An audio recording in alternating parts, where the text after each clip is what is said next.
Well, every road I see leads away from me. There's not a single one that leads me home. The road keeps saying, friend, come see what's round the bend. So is it any wonder that I roam? All the places I have been keep calling me back again. Down in the pines I hear the cold winds blow.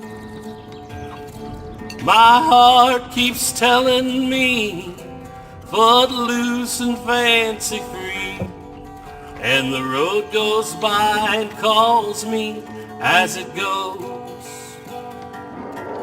Well, maybe somewhere there's a someone waiting with a smile, and maybe there'll be some place I can stop and rest a while. And maybe you weren't meant to be just a rolling stone, and there's a road to travel on that leads you back to home.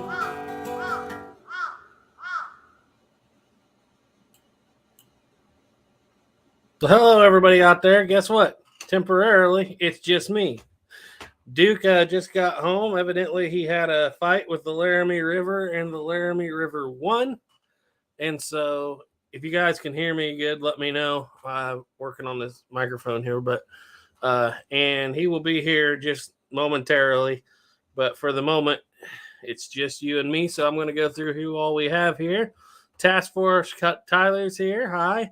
By Land and Sea says, howdy, y'all. FWI 1298 said, hi. And Louisiana Gray is in here. Stephen M. Mann's here. Oregon Outback said he got to string a new telegraph line from Kansas up to Fort Laramie. Yeah, it kind of seems that way. Doug Dukes is in. Stephen M. Mann. William Schlosser is in here. Diane Houston. Gray Pilgrim's here. Hi, Gray. CBJW, that's Caleb, is in. And Snapper is in. Thank you, Snapper. He said I did a great job on that video. And let's see. Harmony Moss is in. Hey, Harmony. I haven't seen you for a while. Let's see. Yes, Duke is okay. I believe he just got a little wet. A little muddy. Angelica Woods is in here. 50 TNCSA says howdy, and old one guy is here. All right, guys, so we're doing Red Cloud's War Part 2 tonight, just as soon as Duke gets here. But anything you got to say right now, I guess throw it out there, and we'll have a conversation until he gets here. He wanted me to sing for you guys, but my guitar's out of tune tonight, and so am I. So anyway, go through some of these questions here. Stephen M. Mann asks, has anyone been getting my videos? Yes, I actually have gotten your videos. Unfortunately, I just haven't had time to watch them yet. I got a list of them back in my subscriptions, and I will be getting around to watching them. I haven't been able to really answer phone calls this week. I know Gray Pilgrim sent me several emails I got to answer and some other people, but I've just been way behind this week on all that stuff, and I promise you guys I'll get caught up with that. Show us your weapons. Well, they're right there on the wall, right there behind me. Diane Houston said, hello, everybody.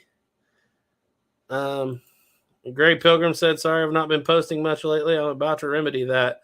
Well, that's good because on the 11 Bang Bang channel, we're about to stop posting for about a month. We're about to go into our end of the year, June. Our actual year starts in July. And we go cut a little bit of wheat, even though there's not a lot out there this year. We will do that in June. And so we're not going to be posting much, but it sounds like Gray Pilgrim's going to be taking up the slack. Okay. Snapper said, yeah, I love this song. Garrett did a great job singing it. Yeah, it's not a copyrighted song, but it's actually, I didn't write that one. That is from Bonanza. It's a song Hoyt Axton did. Him and Pernell Roberts sing it together on Bonanza and did a great job. But wasn't a copyrighted song, and it's one of my favorites, so I went ahead and recorded it. Hear me fine. Thanks. All right, good. Thank you very much. That means we're ready to go. Just call you TN. It makes things easier. Stephen M. Mann said this time of year starts high water season for the Rockies. Yeah, I don't know exactly what was going on with Duke, but I know that he got a little bit behind, and it had something to do with a river. Oh, you lost a bidding war for an 1881 Forager? That wasn't the... I think I know which one it was. It started out at about $300, and I thought about it and could not afford it. It wasn't... Yeah, I think I know which one you're talking about. I was watching it too, but I didn't bid on it because I couldn't afford it at the moment. If you guys didn't know, the 1881 Forager is a trapdoor shotgun issued to the Army. Kind of a cool thing.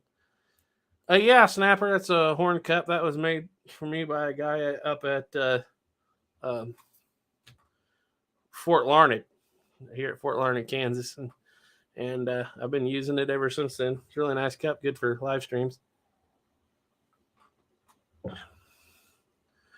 Yeah, a guy who's kind of guy that watches the channel and stuff up there, and I wound up getting that cup from him. I think he actually sells some up there too.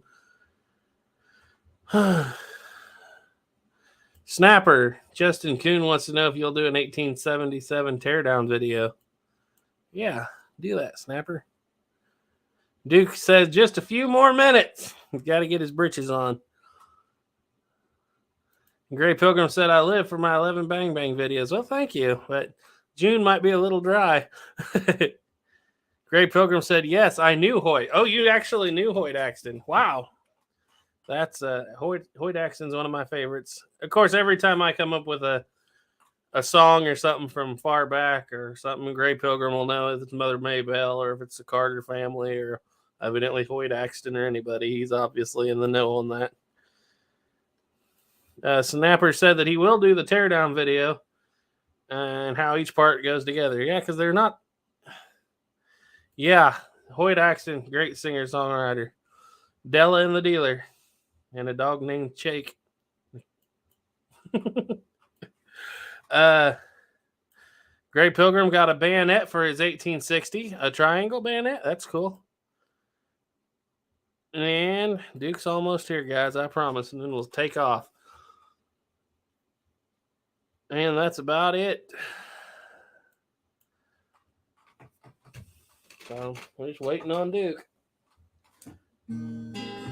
Oh, there he is. Just in time. We about saved us from a catastrophe. What was the catastrophe? I about picked up my guitar. Oh, well, go ahead. I don't think it's in tune. That's probably more in tune than mine is. Oh, yeah, you got one, don't you? Yeah. It's not in tune.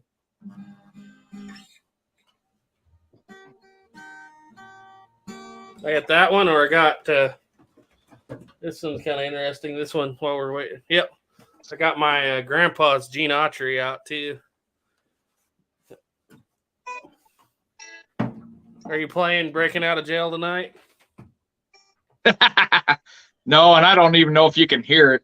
Bangs. I can kind of hear it. It's an electric. But I've been trying to work on that Coyote song, and I still got a little bit of figuring out to do. There we go. Let's go together here. That was not in tune either. I need to tune these things if I'm going to have them sitting around. It's kind of hard to hear them through my headphones. Yeah. We'll do that someday. We'll just break out the guitars and do a... Well, like I said, I want you to play Coyotes here one of these days because that's one of my favorite songs. Yeah, I've been working on it, but I haven't got all the words memorized yet. Yeah. You're in charge. Right. Send us away.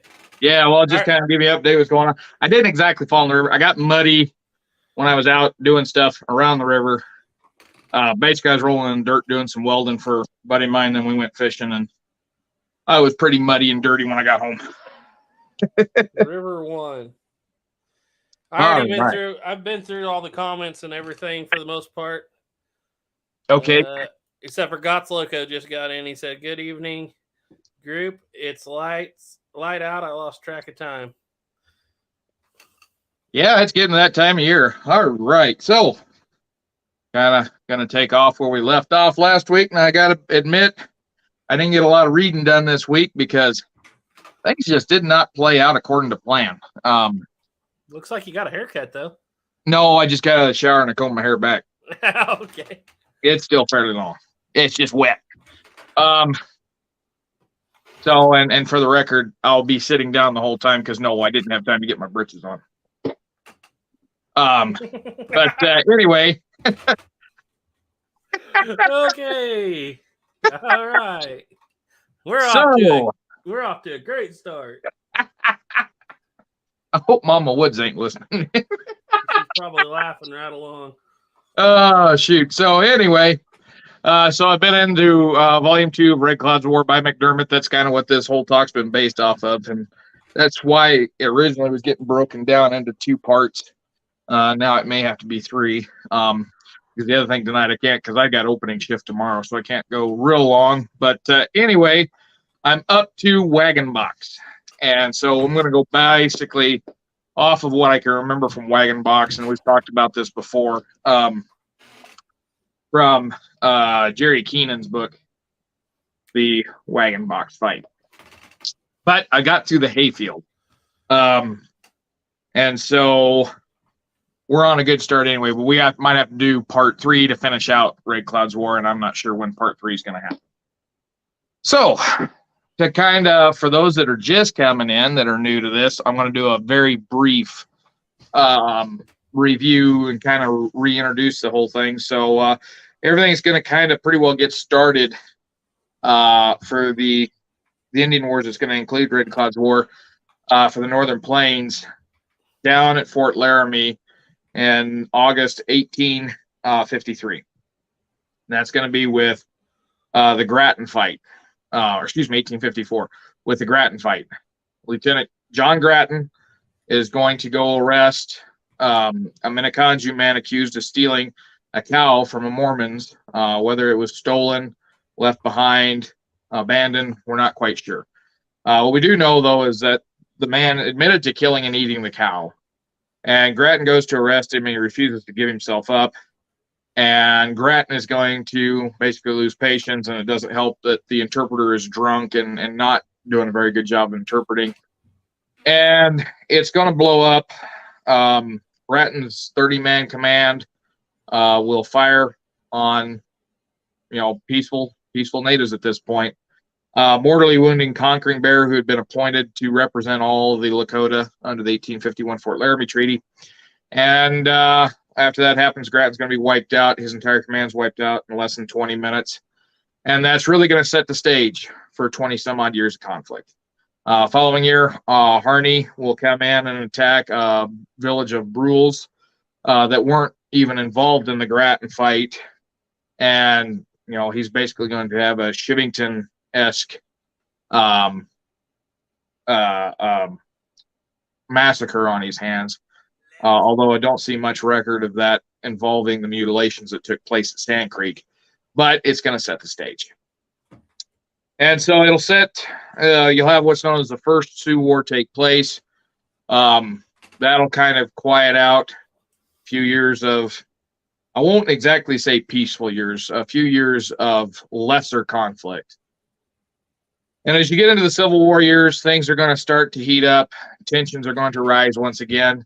In November of 1864, John Shivington's going to attack a peaceful Cheyenne village at Sand Creek under the leader Black Kettle. And that's what's really going to start the snowball, in a sense, that's going to lead into Red Clouds War. So the following year, 1865, historically known as the Indian War of 1865, is going to start as basically retaliation for Sand Creek. And so the Southern Cheyenne, the Southern Arapaho are going to join with the Oglala with the Northern Cheyenne and Arapaho bands. And initially they're going to attack Julesburg in northern Colorado. Then they'll move north. They'll have the Battle of Mud Springs and Rush Creek. And then they realize that to really escape the presence of the white men, they're going to have to move into the Powder River country. And so they do that. They move north into the Powder River country. And then they continue their warfare on. You're going to have major battle of Platte River Bridge. Later on, you're going to have the Tongue River battle. You're going to have the Connor expedition, which that's all part of the Tongue River battle. And basically, it comes down to nobody really wins at the end of that because the natives don't get what they want, which is Shimington hung, and the Army does not quell hostilities by force. And so in 1866, the government decides to try another peace treaty. They gather tribes at Fort Laramie, and one of the items of the peace treaty is to negotiate the opening and safe travel along the Bozeman Trail. And so John Bozeman had blazed this trail earlier in 1860s, about 1863-ish, to get to the Montana goldfields, because to get to them, the more common route before he blazed his trail was to go all the way around through Idaho and then back up into Montana. And that was a long trip. It was a very long trip. And Bozeman realized it could be shortened by going in front of the Bighorn Mountains. Now, Bridger, about the same time, found another trail that went along up past Yellowstone, so along the Wind River Basin, the Bighorn Basin. And even though that trail didn't have any hostilities on it whatsoever, it wasn't as a popular trail. It was a little bit more treacherous. There was a little less water. And so people preferred the Bozeman Trail because it was the quick and easy route. Wind River's a mighty big range, Iron Belly. Yeah, it sure is. So the government at this point, there's enough traffic going on that trail, and the natives don't want the traffic on there. They're already acting hostile towards it. And so the government tries to come to a peaceful negotiation over it because just got done with a civil war. They don't want to continue fighting. The government's in the hole at this point. And so they bring Red Cloud down, several other leaders, and try to negotiate. And Red Cloud, he's willing to meet, he's willing to talk, but he's not willing to allow that Bozeman Trail because he's already seen what the Oregon Trail, the Oregon-California Mormon Trail, has done. They allowed that safe passage to come through, and the game was scared away from the trail.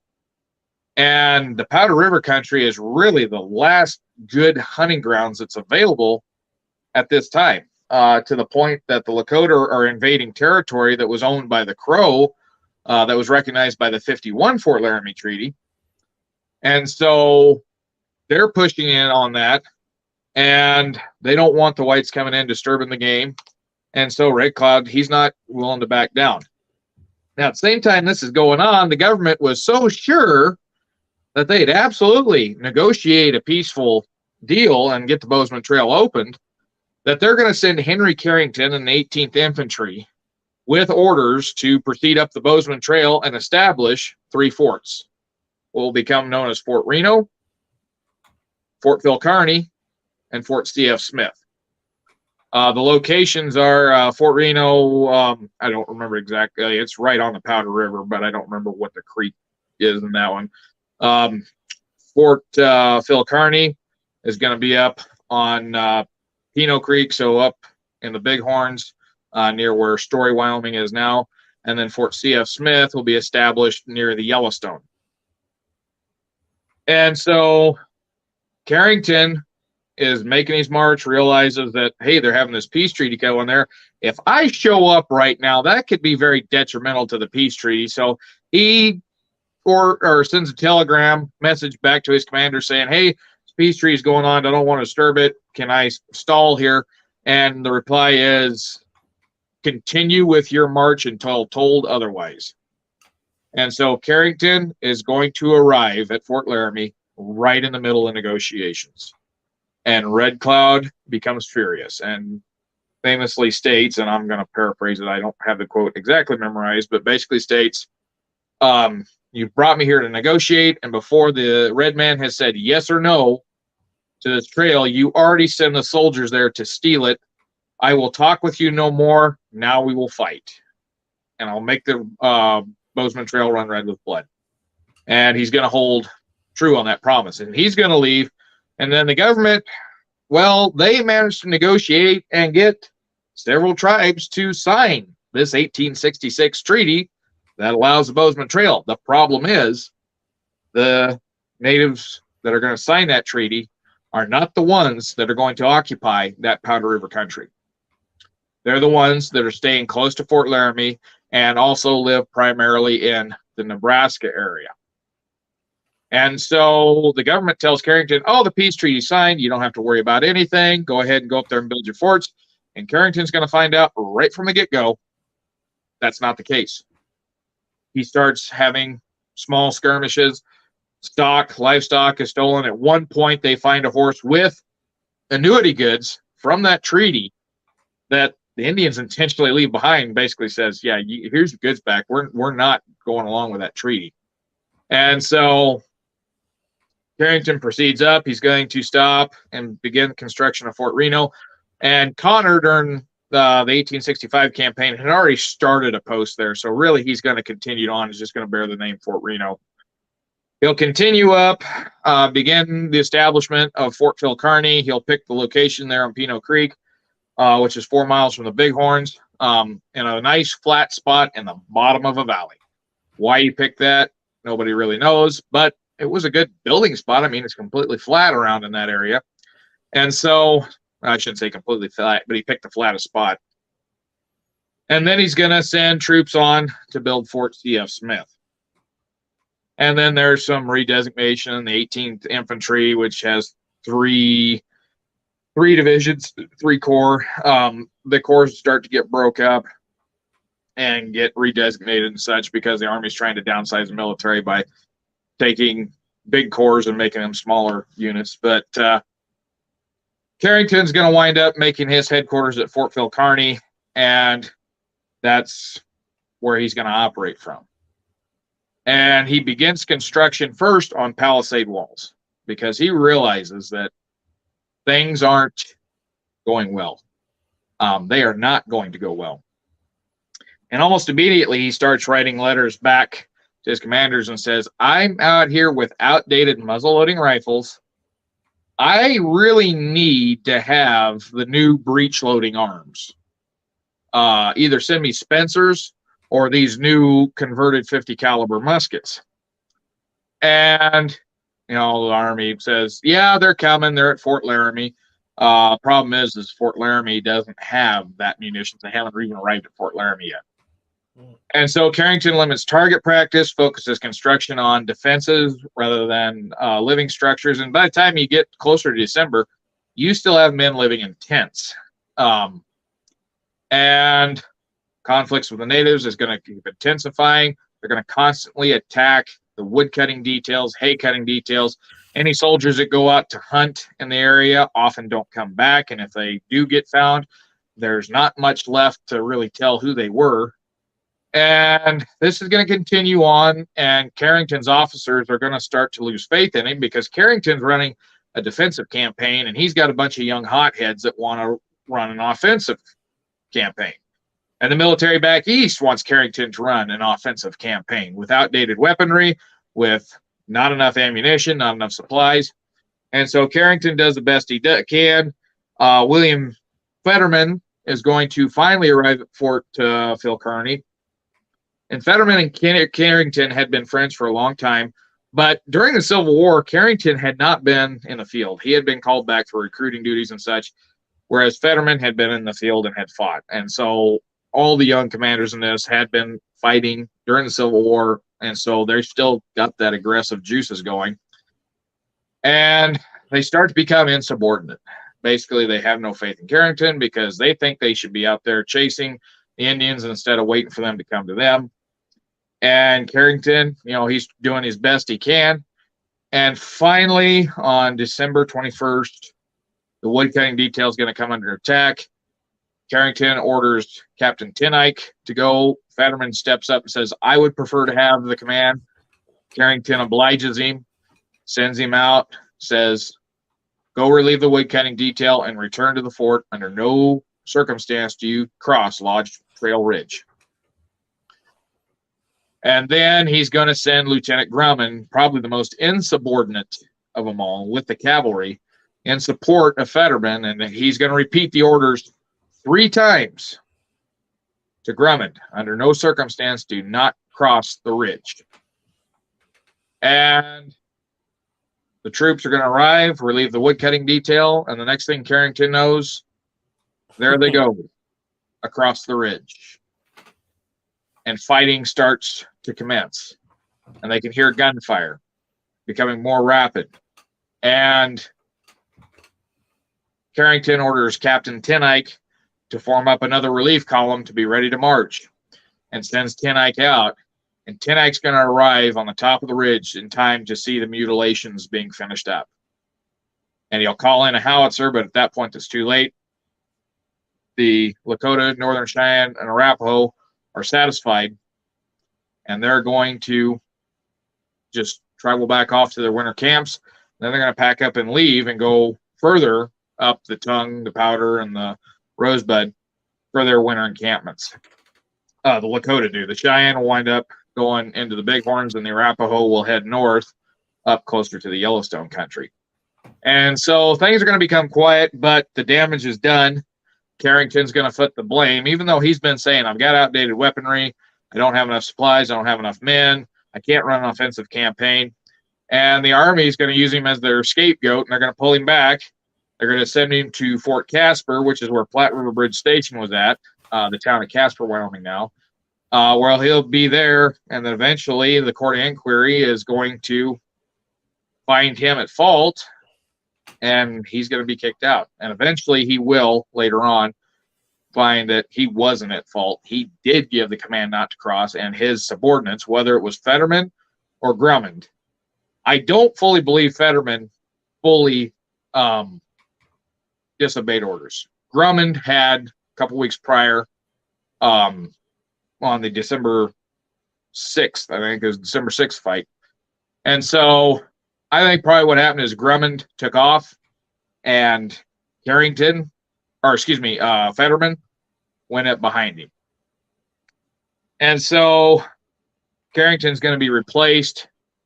The Army's going to realize that, okay, this isn't going to be a peaceful situation. The natives that didn't sign the treaty are the ones that are living in this country, and then they start to move material, men, and supplies into the country. Now, after the Fetterman fight, most of what's going to go on for the spring through early summer is going to be small skirmishes. Basically, wood cutting details are going to get hit.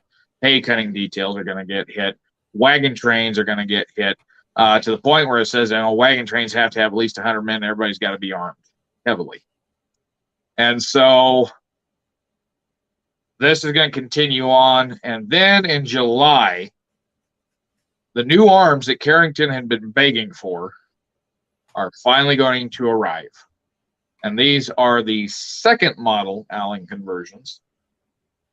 We don't have a first model to show. Unfortunately, we can't show them on here anyway. Next week. The first model will get here finally. But anyway, those second model Allen conversions that have been sleeved down to 50 caliber, 50-70 government cartridge are finally going to arrive at Fort Phil Kearny. And then some are going to be sent to Fort C.F. Smith. And the troopers are given cartridges. They're given drill, practice on the new arms. And the troops adapt to them pretty quick because it's a pretty simple process to run. But instead of stuffing everything from the muzzle, you come back to half cock like you're going to prime it. Go to half cock, flip that door open, drop a cartridge in, close the door, and you're ready to go. And so with that adaptation, now soldiers are able to fire at a more rapid rate, more equal to that of a bow and arrow, because the natives don't have a lot of guns during Red Cloud's war. They have very few guns. Most of the guns they're going to have through the rest of the war are going to be ones they took from the Fetterman massacre. And so the soldiers are issued these, and then on August 1st, 1867, about 9 months after Fetterman's going to get wiped out, Red Cloud is going to make his next move, his next big attacks. But this isn't just one attack in one spot. Red Cloud wants the people to, the government, the U.S. government, the Army, to realize he can hit them at multiple points at the same time. And so the Cheyenne, the Northern Cheyenne, the Arapaho, and a handful of Lakota are going to head to the Yellowstone to Fort C.F. Smith. And Red Cloud and his Oglalas and several other Lakota tribes are going to head down to Fort Phil Kearny for a dual strike. And on August 1st of 1867, they're going to attack a hay cutting detail at Fort C.F. Smith. 20 some odd men are going to be attacked by anywhere from 600 to 800 warriors. And basically what's going to happen with that is the men are going to fall back into a wagon box corral. And that's the funny thing about the wagon box fight and the hayfield fight, is that both of them had the wagon box rings. Because that was pretty common for a defensive. You had your little tent city outside of the wagon box. The wagon box essentially was their Alamo. And so the troopers, the place is going to fall under attack. The troopers are going to make it inside the ring. There are going to be a handful of civilians there, 2 civilians, or excuse me, I think it's 3 civilians, armed with Henrys and Spencer repeaters, and all the troops that are there, and it's about 20 some odd total people. The troops there are armed with all these trapdoor, these new Allen conversions. And keep in mind, it's August, and even though it's in Montana, it's still pretty hot up there. And so one of the things that the soldiers complained about after the fact is that they were out in the sun and in a blue uniform, dark blue uniform that's made out of wool in the hot sun, and they don't have their head covers on because they're taking their hats off to stuff all these cartridges in. See, the Army had been reusing the old Springfield musket cartridge box, which if you're standing up or kneeling down, it works. Which you're mostly in prone position, it's kind of a pain to manipulate that. So they wind up putting the cartridges inside their hats, and that way they've got them right there beside them so they can drop them in. And by luck or by proper planning, either way, at the wagon box location, they had stored, if I remember, it was like 7,000 rounds of ammunition. So these troopers are fairly well armed at this point compared to what Fetterman was. But most of them are still green recruits. There's a handful of veterans in there, and it's noted that several of the troopers are just wasting ammunition. They've had like what? They've had like what, a week to train on these guns? If that, yeah, maybe 2 weeks. Not even that. Maybe 2 weeks down at Fort Phil Kearny.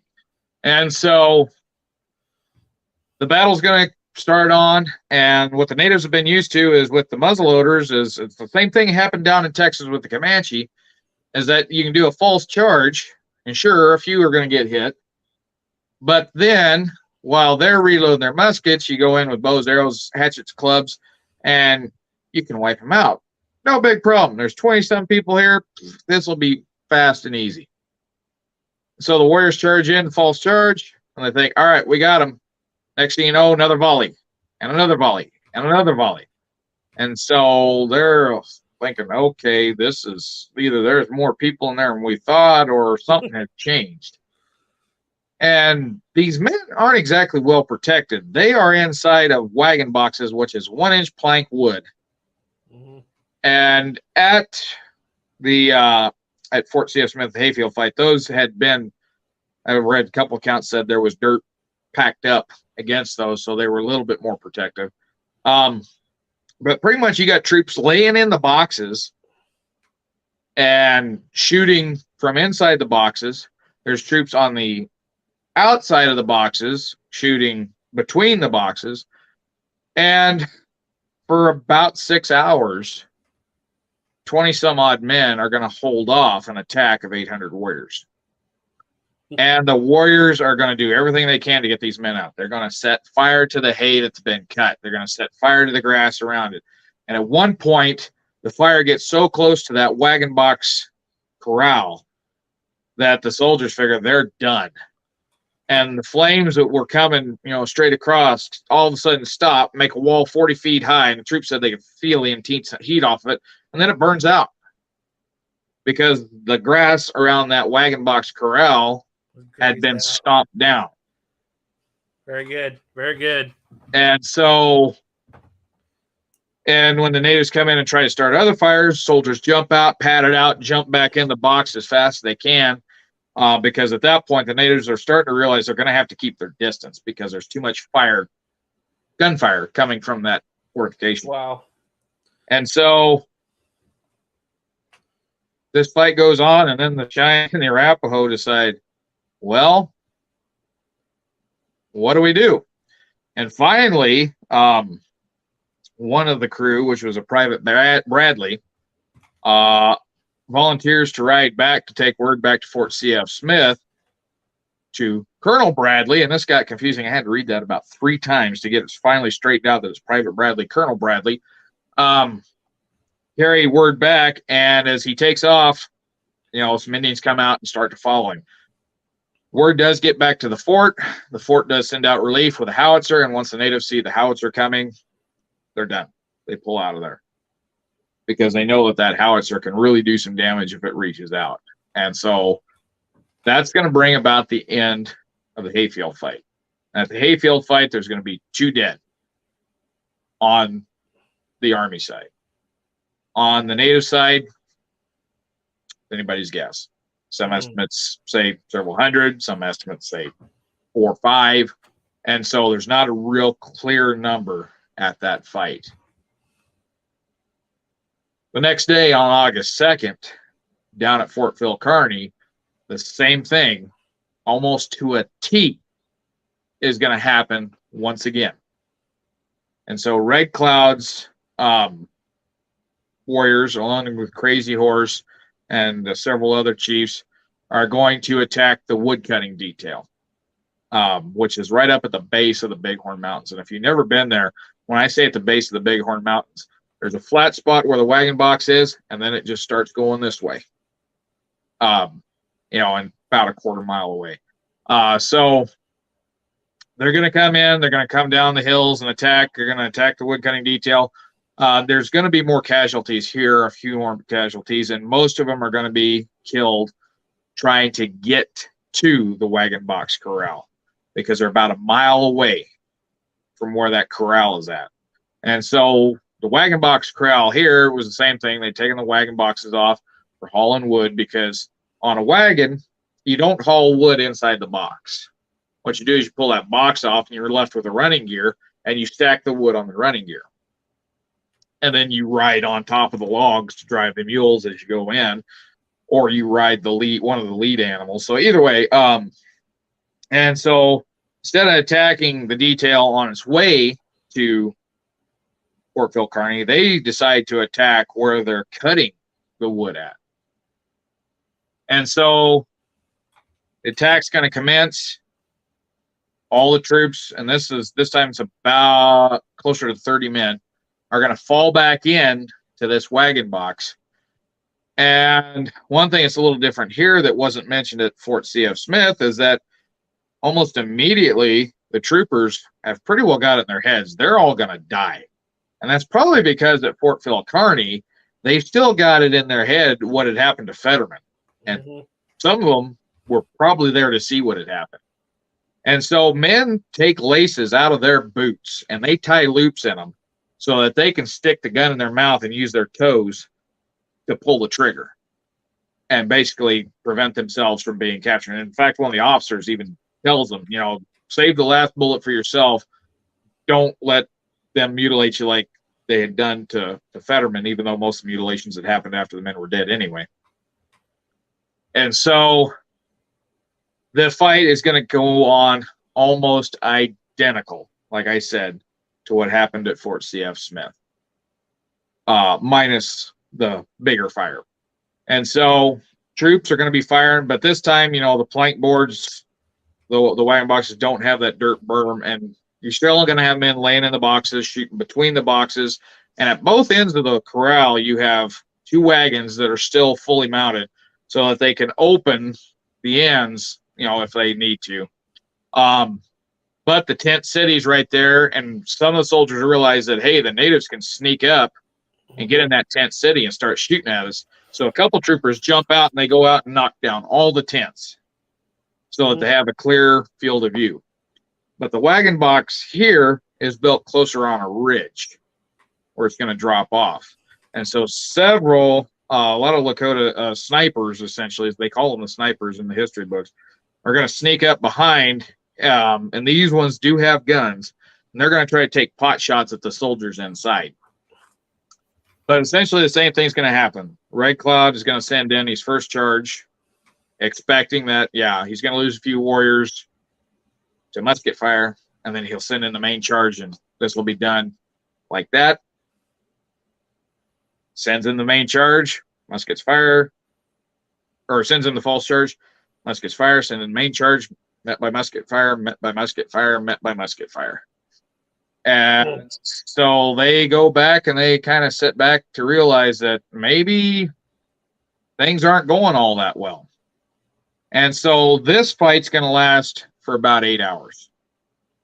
And once again, the natives are basically sitting back there scratching their heads saying, well, how the heck are we going to get in there? Because these 20, 30 some odd men, and it's true on both locations, 20, 30 some odd men are holding off 800 some odd Indians. Out. The proportion to that is greater in the Indians' favor than it was at the Fetterman fight. And so, if not, almost equal to, or not a little bit greater. So it completely perplexes them.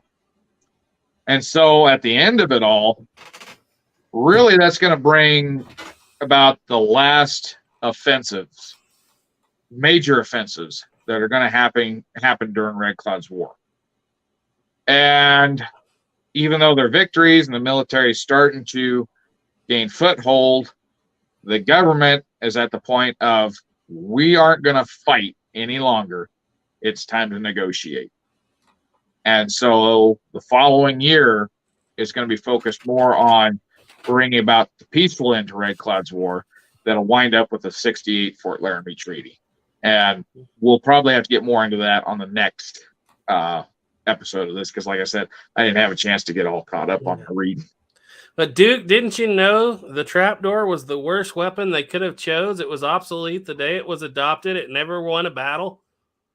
Yeah, well, if it was trapdoors, rolling blocks, or sharps, I think the outcome would have been about the same. Yeah, that's what I mean, though. Single-shot rifle, under the right circumstances, used correctly, will work. Right. Will do the job. And what it comes down to, the native success was, or the native success prior to that had been, that there was no defensive structure, and most of the men were using muzzle loaders. Mm-hmm. The natives do not have the repeating weaponry. They don't have that many firearms. And the firearms that are being used at both CF Smith and at Wagon Box are the firearms that they got off of Fetterman and Grumman's men at the Fetterman massacre. And so they don't even have that much for ammunition. And then whatever weaponry they get off of raiding smaller parties or lone soldiers that went out hunting and such. But these men, they, I should say, the natives, they didn't have that weaponry behind them. Now, in both of these fights, the civilians proved themselves, and is that Wagon Box, or excuse me, no, it was at Fort C.F. Smith, Hayfield fight. There was one, no, I'm getting it confused. It was Wagon Box. There was one guy there, one of the two places, one guy there that had both a Spencer rifle, actually had two Spencer rifles and a Henry. So this guy wasn't taking any chances wherever he was going. And he actually was one of the better shots at that. But, those guys proved what could be done with a repeating rifle. But at the end of the day, at the Wagon Box fight, had a few more casualties on the Army side. But for the native side, it's anybody's guess. Some say that there's 1,200 warriors. I'm more on the line. There was about 600 to 800 at both locations, because basically what had happened is what had been at the Fetterman fight was about 1,200, and that force split. Yep. Honestly, though, when you're 20 guys, after it gets past about 200, it don't really make that much of a difference. No, it doesn't, because what's the odds on that? 800 to 20 is... It's bad. Yeah. Somebody give me the to 1 odds, because I can't even think of that, off the top of my head. It just goes to show you nobody wants to die. But if anybody's looking for a great resource, this one on the wagon box fight here is really good. And at the back of it in the appendix, it kind of lays out maps of everything that was going on there. Mm-hmm. So it's really, really great resource. I wish there was one on Hayfield fight that was this good.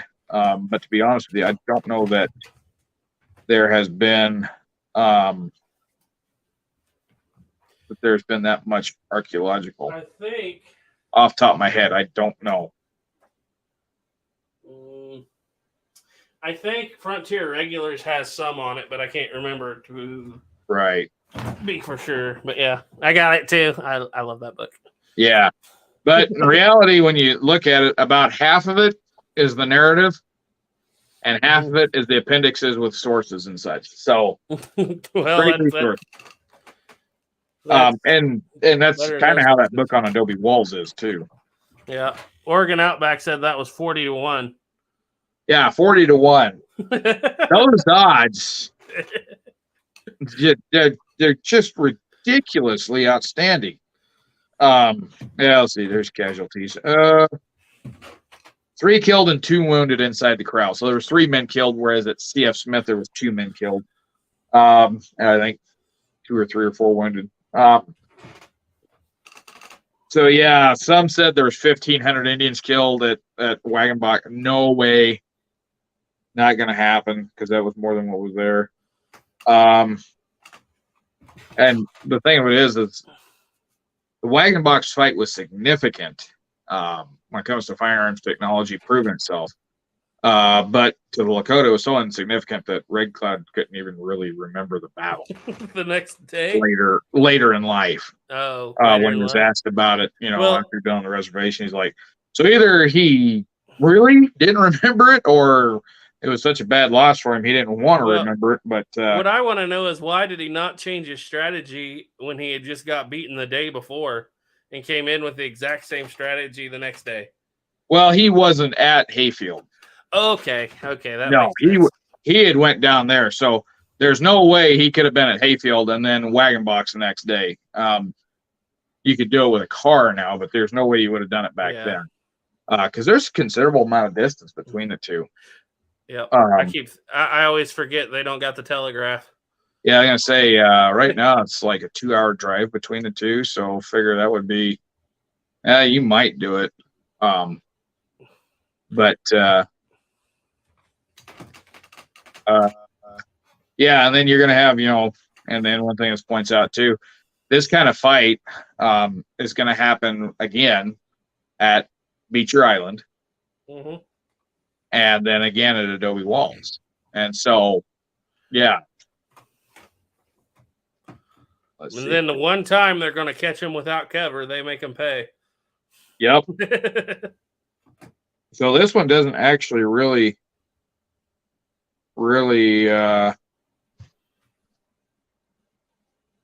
okay, it says about 120 Indians were killed on the spot, and who knows how many were wounded and hauled off. But one chief, and now I'm having a brain fart as to where it was at, but one chief was killed.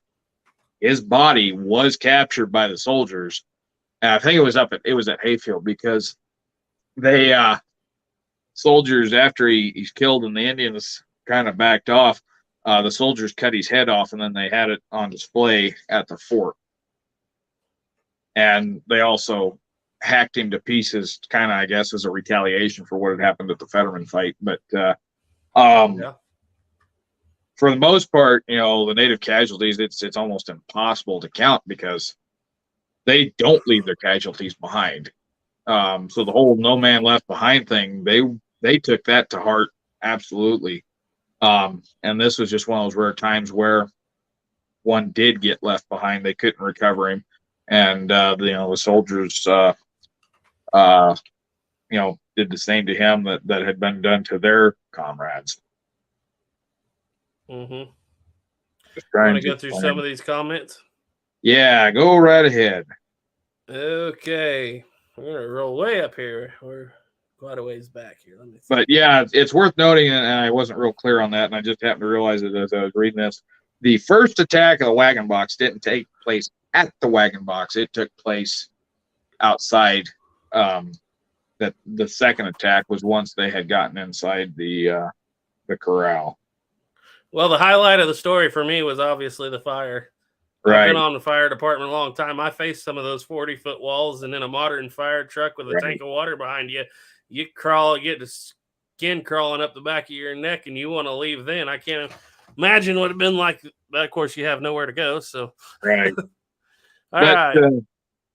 One thing I'll just add right quick before we get into them is one of the things that I wanted to add is that during Red Cloud's War, this is where you start to really see the Henry repeaters really start to be used in conflict out on the plains, because two civilians with Fetterman both were carrying Henry rifles.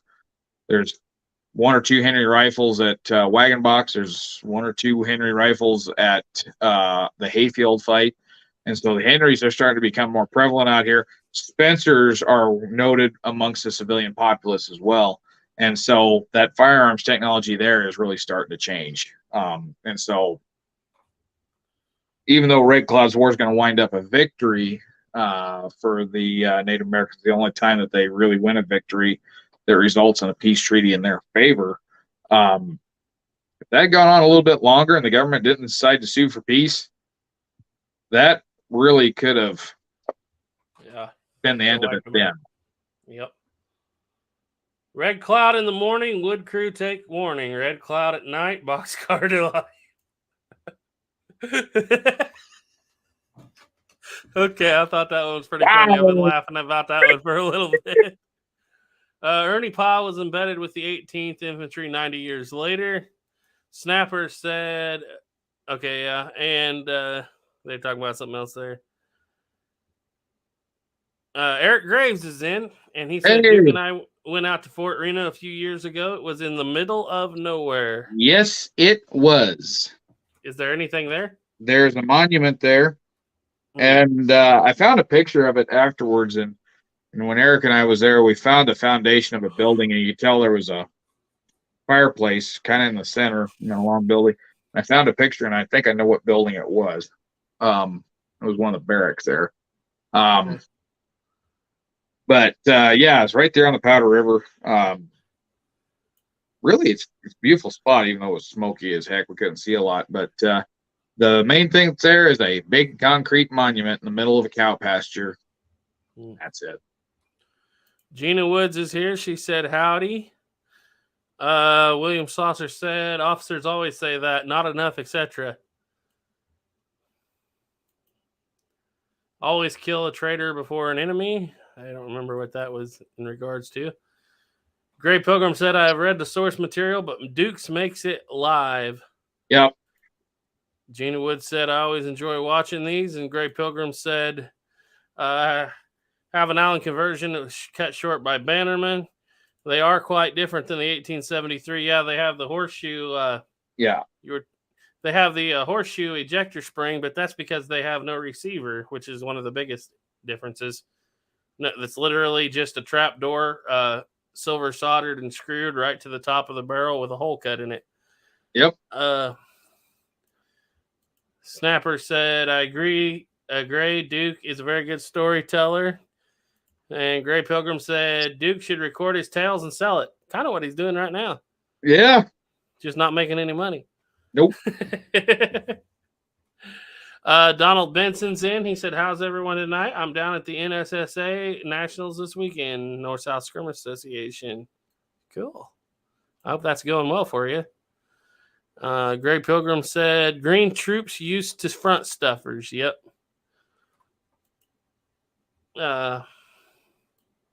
And they're all welcoming Donald Benson. William said this is the highlight of my week. And they were talking. This came out about the time you were talking about the fire. He said, certainly made for a hairy situation. Yeah. Greg Pilgrim said, talk about a cliffhanger. But yeah, no, it's, you know, at both of those, none of those men expected to come out of it alive. And they fought so hard because they were going to take as many with them as they could. That Snapper said, wow, that is a crazy fight. And Justin Kuhn said, mighty fine shindig. Gray Pilgrim said he's glad he wasn't there that day. And yeah, guys, Snapper was sick for the last couple weeks and he's doing better. So they were talking about that. We're almost down here. Glad you're doing better, Snapper. He said he felt like he was on the Oregon Trail video game, if you know what I mean. Yep. And William said that light cavalry is useless against an improved position. Yeah. Yep. And see, that's one of the things that reasons why, you know, Fetterman probably was wiped out is because that spot, you know, even though it was a high ground, was completely indefensible. Both him and Custer. Yeah. Yeah. And Custer, you know, he didn't have a blade of grass. No. And I don't even think if he'd had wagon boxes, he'd have been able, because even though he had 200 some odd or 500 some odd men, whatever it was. Only 225 with him. Yeah, there was a lot of angry people on the other side, and they all had repeating arms at this point. So wagon box wouldn't have done him a darn bit of good. A true case of don't poke the bee's nest. Yeah. Okay. Gray Pilgrim said, love the fort books. Garrett sent me one that got me interested. Yeah, those are in every little fort I go around here. They're pretty good little books.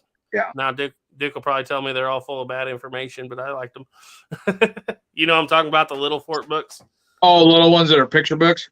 Yeah, and they're not little paperbacks. They're 20-page. Like, they're pretty good. Let me see if I can see one here. Used to have.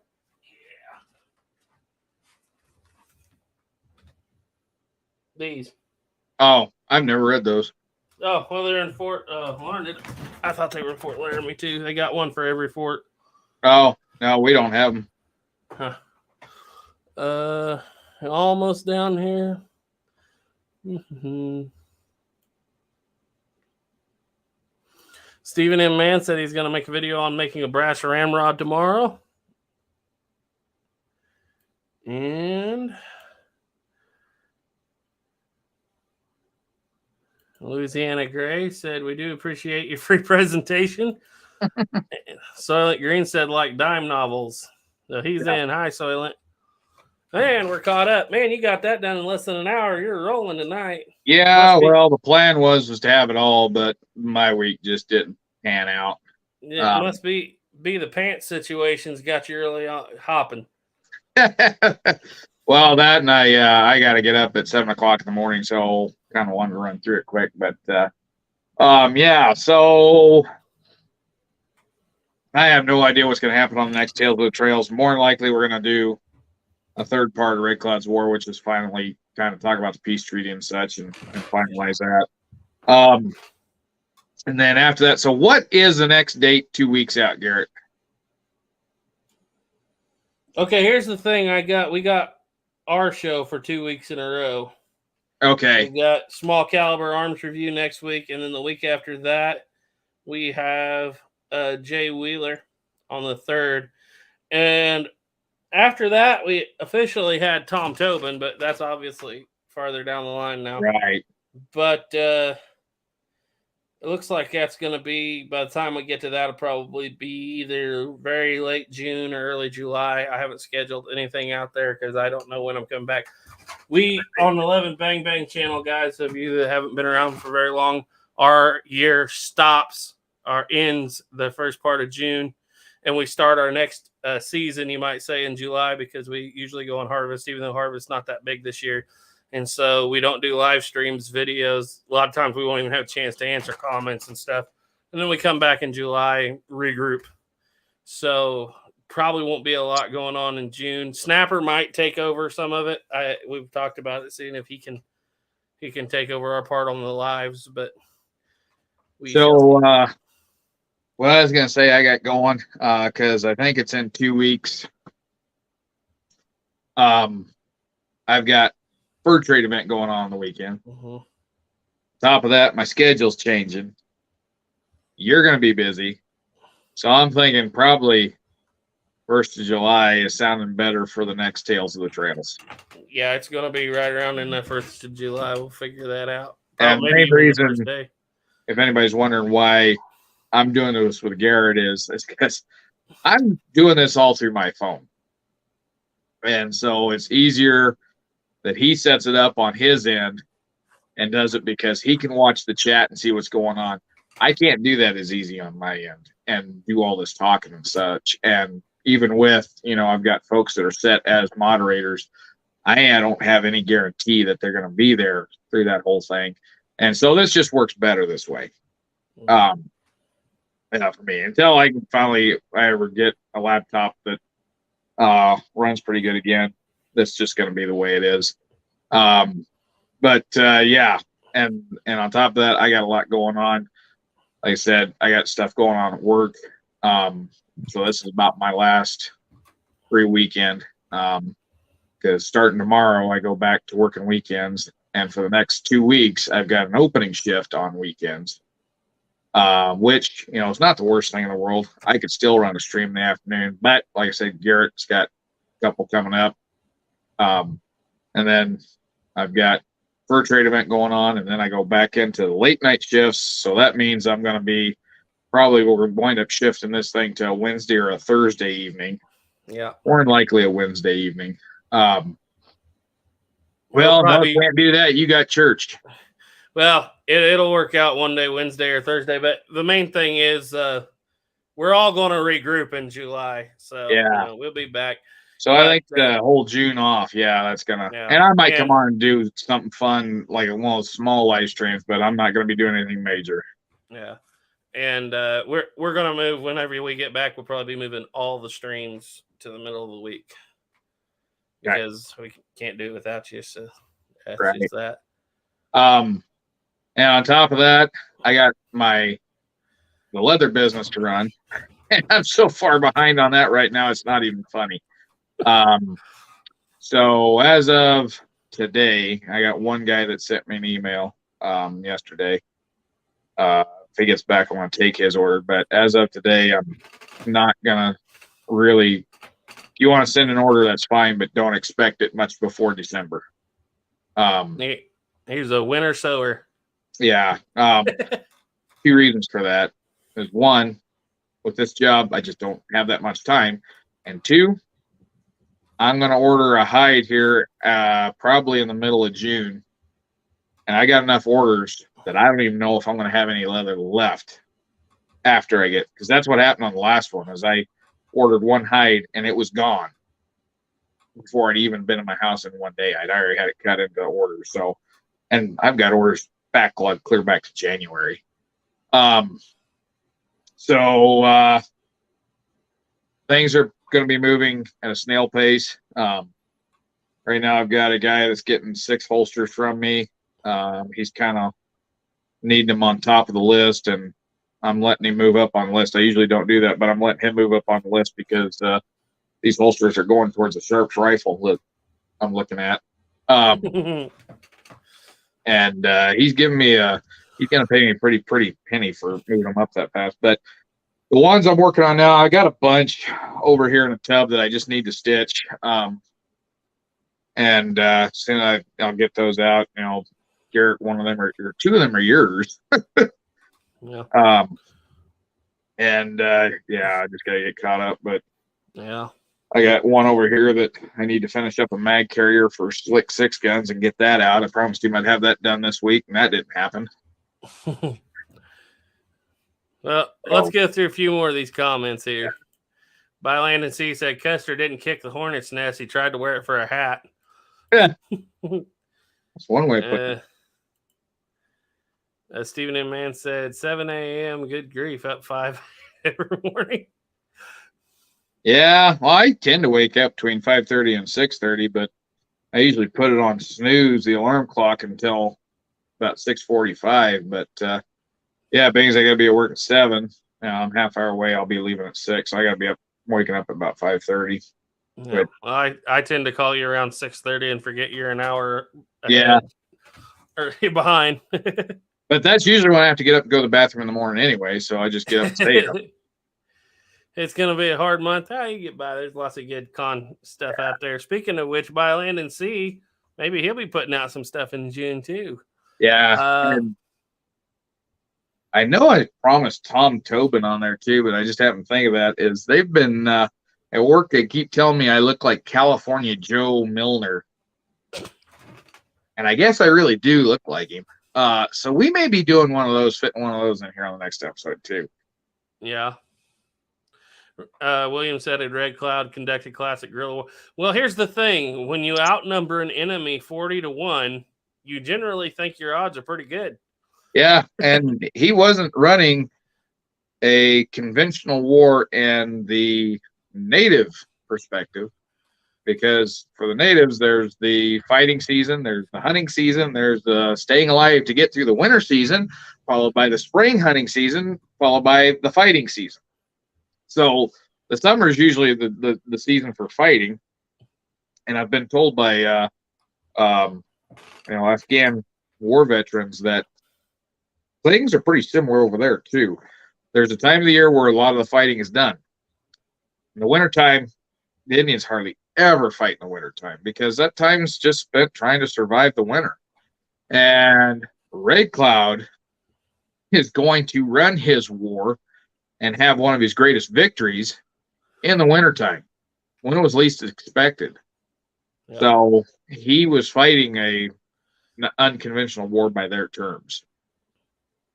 Yep. Louisiana Gray said, I do understand harvest time. I used to live on a sugarcane plantation. Gina Wood said, so Duke, where are your pants? Drying. You must have missed the part where he fell in the river. No, I didn't. I didn't fall in the river. I rolled around in dirt. Then I was down by the river rolling around the grass, and the dirt that was on my pants got wet.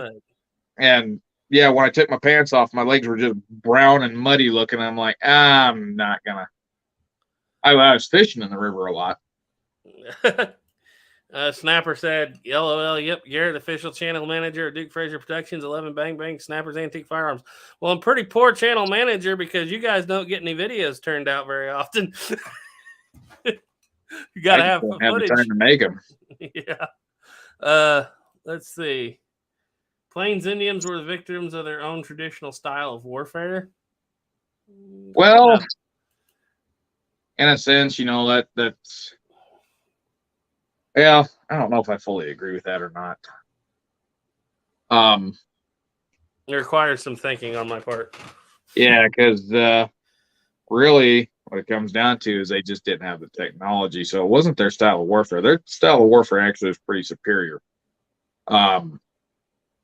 Depending. Considering that, it's a guerrilla war.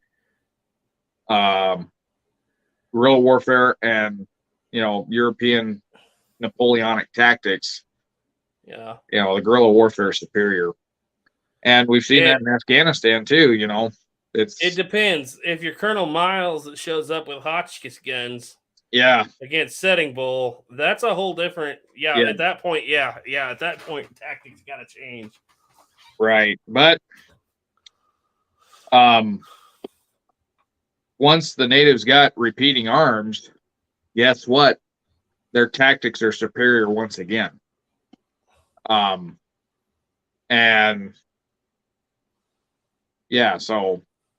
I think that's probably one of the reasons why Red Cloud didn't want to fight when it came to the 1876, is because he realized that, they couldn't really win.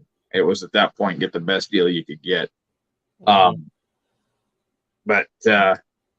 It's like, once the natives got repeaters, they proved that their tactics were the superior tactics.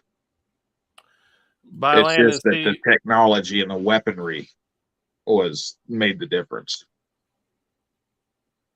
Duke, feel like trying your hand at Remington Lee double belt.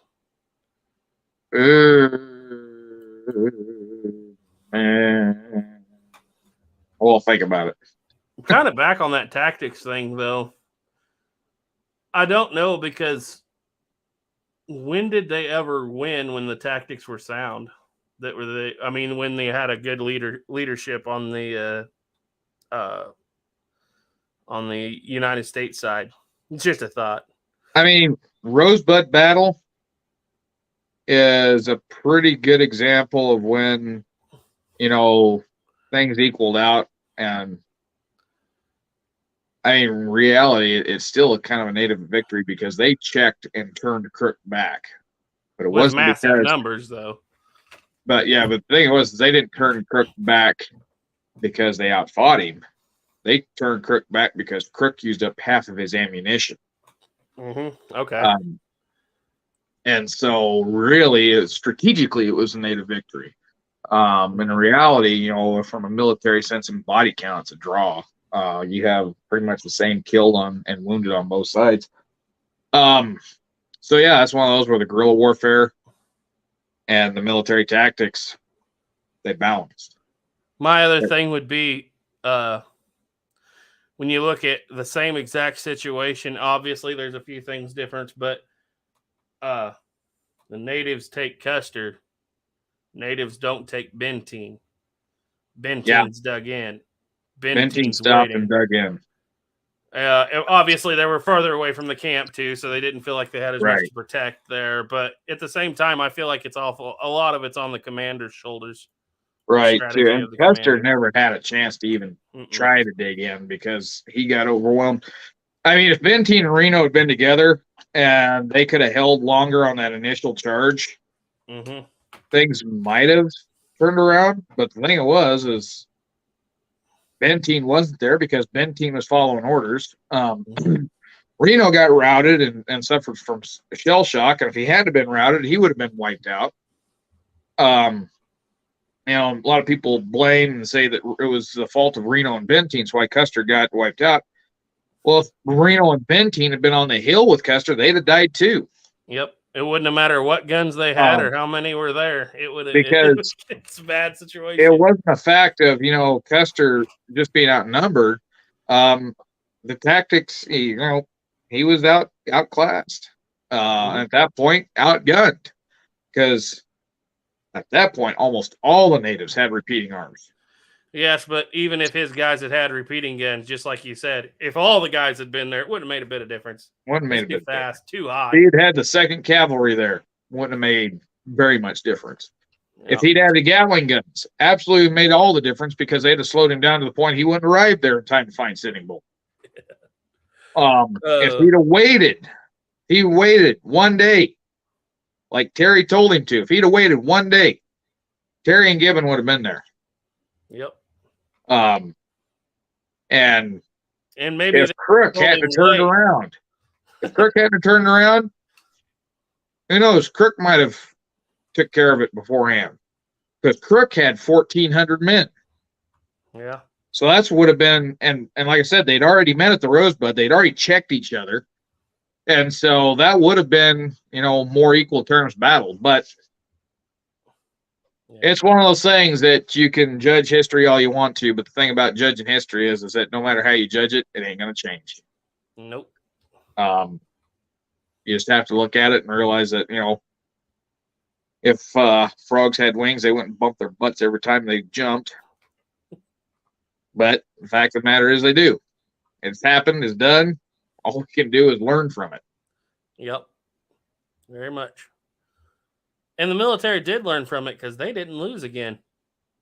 No, not really. And, they're going to replace, during 76, they're going to replace those 12-pound mountain howitzers. They use muzzle stuffing cannons clear up into the 70s. And in 76, they'll eventually replace them with the Mountain Hotchkiss, which is the first breech loading artillery piece, really used by the United States. And when I say breech loading, it's metallic cartridge, and it looks like a 40 millimeter shell. Miles made good use of those. Yeah, Miles used it to great effect, and that thing was a very effective round, more effective than that muzzle stuffing 12-pound mountain howitzer, because mountain howitzer, when you have the exploding ordnance, it's got a Borman fuse in the front. Those fuses, they could go off on time. They might go off late. They might go off early. In the cannon? They might go off in the cannon. And they might go out to 900 yards. They might go out to 800. They were not that reliable, which is why cannons, the only time they're really effectively used is in defense or in offense against a village. And so once that Mountain Hotchkiss comes out, it's like those shells go off pretty much when they're meant to go off. And the fact that it can rapid fire, in reality, you could fire it faster than you could a muzzle loading rifle, but not as fast as, you could reload a trapdoor, because you got to run a swab through, throw a shell in, cool a barrel. But it was a lot faster. And then when they come out with that revolving Hotchkiss, one goes boom, boom, boom, boom, boom, that kind of similar to that one in Red Dead Redemption 2. That one is extremely deadly. So technology was changing, and those technological changes were really what made the difference. Diane Houston has a good question. She said, what revolvers were they using? There was a lot of mention of Colts up at, I assume you meant during Hayfield and Wagon Box. The civilians had Colts. You're talking 1860s and 51s. Yeah. The troopers were infantry, and so they don't have revolvers. There was the one civilian I mentioned had like 2 Spencers and a Henry. He also had a couple of Colts that was mentioned too. So, and then once you have a breech loader, the need for the revolver diminishes quite considerably. Yeah. But one of the things they mentioned in there is that the guy with all the guns could fire his Colt as fast as a native could fire his bow. And reality, that's not fanning, but that's boom, boom, boom, boom, boom. So, yeah. Snapper said nobody wants to be cold and fight a war. And Gina Wood said, agreed, Snapper. Williams said that tactics are a deeper subject than we can engage here. Might have to have its whole own show someday. Yeah. Well, like I said, those hit and run tactics. Well, in reality, hit and run tactics have proved themselves for recorded history. Natives used them to great effect.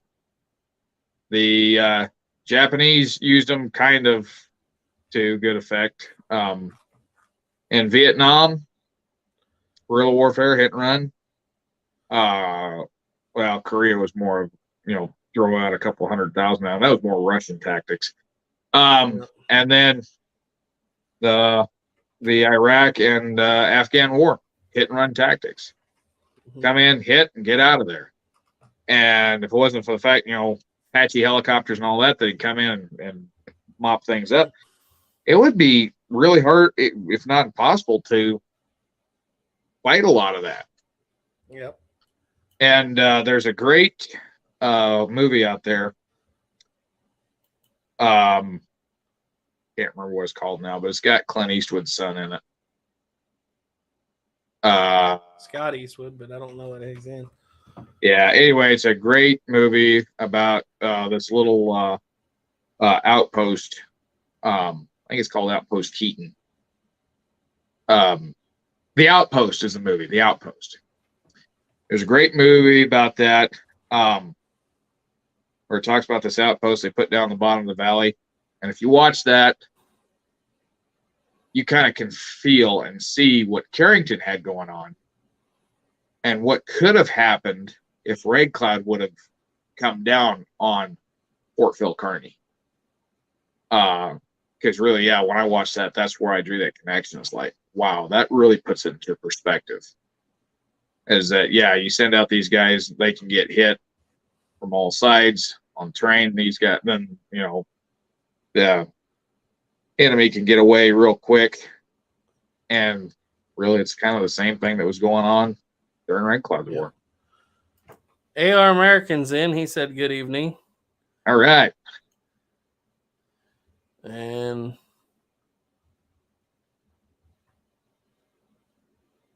let's see.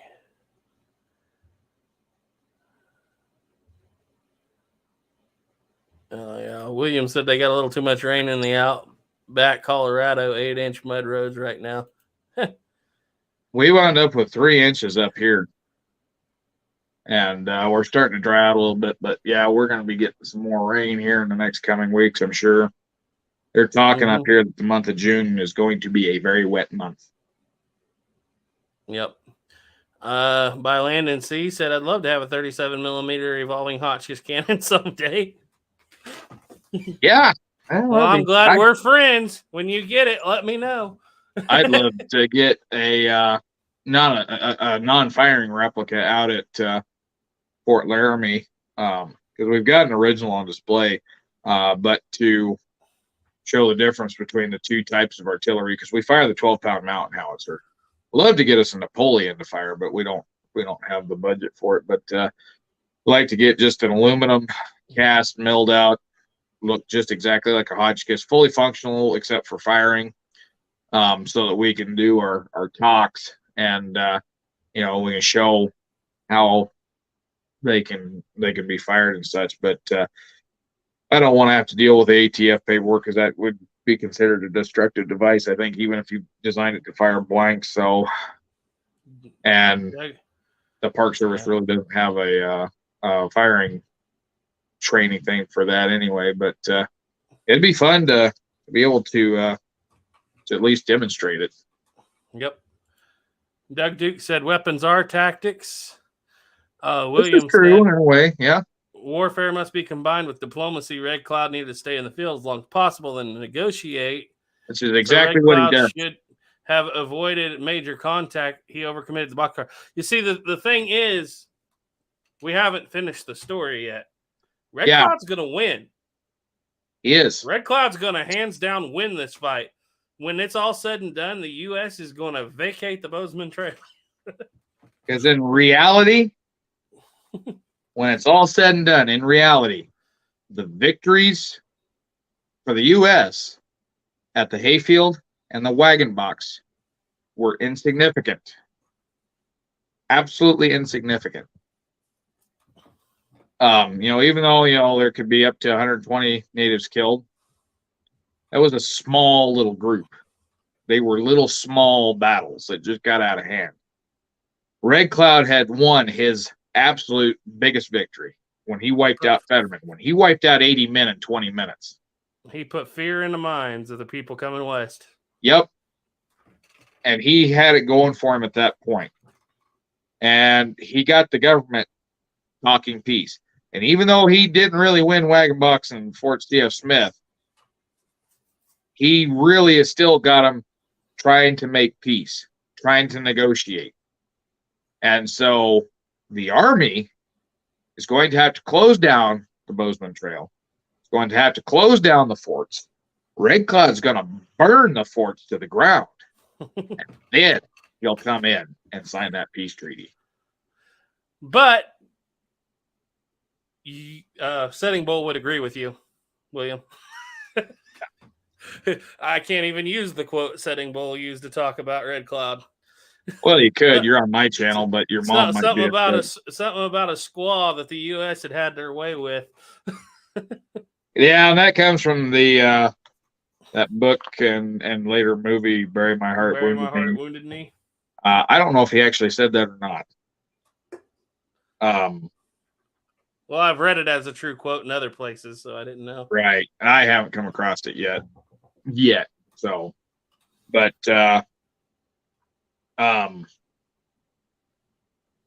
yeah, Red Cloud is going to come out victorious at the end of this. So, in reality, the wagon box is not significant in that fact. It's significant in showing that the firearms technology changing was significant, but not enough to win the war on the United States' favor. And even if they had, start doing offensive, that breech loader is not going to make that much difference when they get out in the field. Because really what it comes down to is Red Cloud attacked, and the Northern Cheyenne and Arapaho, they attacked defensive positions. Had they sent troops out into the field against those muskets, well, guess what? That trapdoor, that Allen conversion, basically the parent of the 1873 trapdoor that's going to be used by Custer. And guess what? They pretty much came out victorious in most of those contacts as well.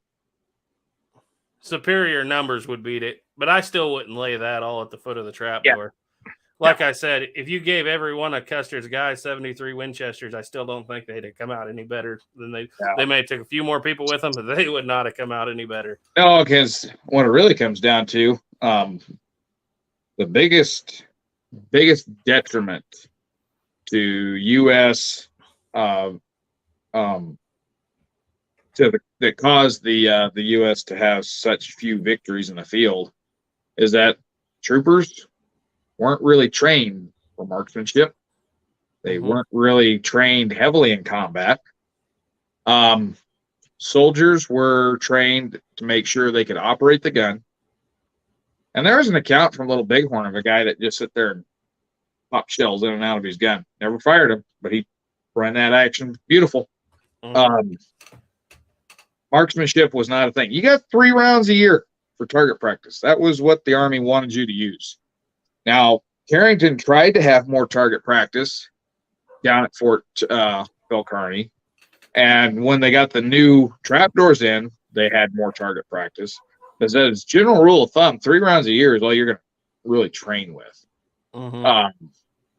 So, yeah, you don't have the sharpest shots. Basically, you've got a cheap labor force, and that's what most of these soldiers did. Most of their duty was doing cheap labor. That has very little combat experience, and you throw them out there. And in reality, like I said, the change in tactics, firearms did have an effect on tactics because Red Cloud wasn't expecting that rapidity of fire, but that was one contact for Red Cloud, one contact for the Northern Cheyenne up at Fort C.F. Smith. So, and the military learned their lesson because 2 times they went into the field in battle at that point. They did later on with Miles, and they did down with the Apaches a couple times. But the only 2 times they went and got beat was when, like you said, they charged into the field of fire, into the battle. But when you look at it, they were pretty successful in the Yellowstone campaign. They were definitely successful at Washita. A lot of times, it works in their favor, but surprising. But like you said, a pitch battle, no, don't go out there and do that. You're outnumbered. Right. But anyway. But yeah, and the other thing that hurt, was when they attacked villages and burned villages.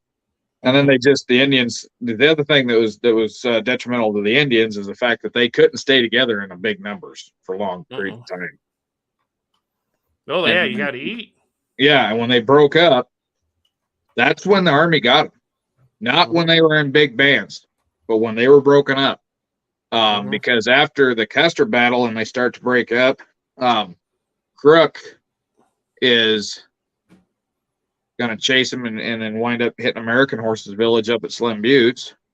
They're going to attack smaller other villages through the end of 76 and into the spring of 77. You have the Dole Knife fight. You'll have several other ones. Sitting Bull escape into Canada. And the military didn't have a lot of resources at the time to field really enough soldiers to get them all at once. But yeah, they they were basically hit when they were in small bands. Yep. Almost sounds like Sound Tactics. Circling back. But you said the Indians were raised on warfare. That's pretty well all we got. Or you want to go for a little while longer? We just hit an hour 30. Yeah, I'm going to have to shut her down here because I'm going to have to get to bed because that 5:30 alarm is going to come pretty early. Yep. All right. So you want to give them a few more minutes or just call it good? Yeah, we'll give it a couple minutes here to kind of do our little outro statement. So, what do you all got coming up tomorrow? A list. I'm doing a list video. Top 6 firearms from 1800 to 1860. In my opinion. Okay. And they have to be guns I have experience with. So. Gotcha. And I'll do another video someday. I don't know when.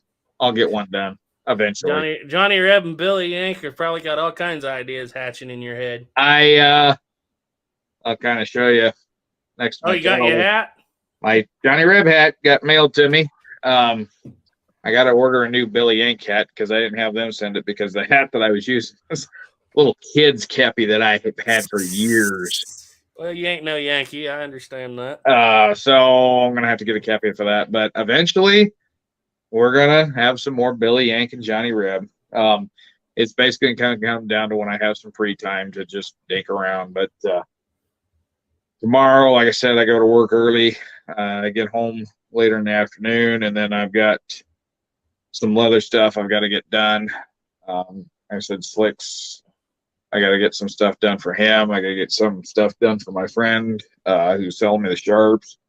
Yeah, it's just going to be busy. So I don't know exactly when the next Tales of the Trail is going to be, but it'll be sometime probably July. Yep.